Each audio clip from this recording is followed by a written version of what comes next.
Salah satu upaya untuk memberantas narkoba di wilayah Sumatera Selatan hingga ke akar-akarnya, Polda Sumatera Selatan terus bergerak dan bersinergi dengan pihak terkait untuk menekan peredaran obat-obat terlarang. Sepanjang bulan Januari 2020, jajaran Direktorat Reserse Narkoba atau Ditres Narkoba Kepolisian Daerah Sumatera Selatan berhasil mengungkap 7 laporan dengan 9 tersangka dengan barang bukti yaitu pil ekstasi sebanyak 428 butir dan narkoba jenis sabu sebanyak 850 gram.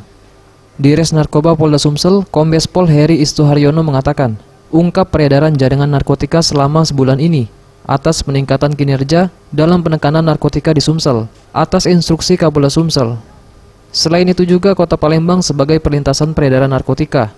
Untuk itu, pihaknya akan terus meningkatkan pengawasan dan penindakannya seperti melakukan pemetaan serta bersama BNNP dan Polres jajaran untuk melakukan pemantauan titik rawan.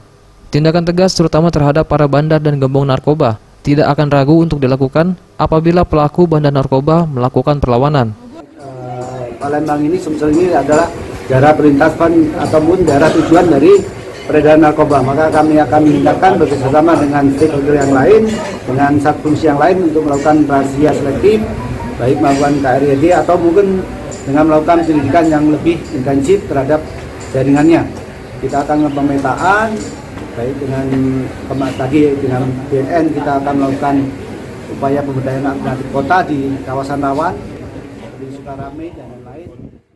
Tim Liputan, Sriwijaya TV.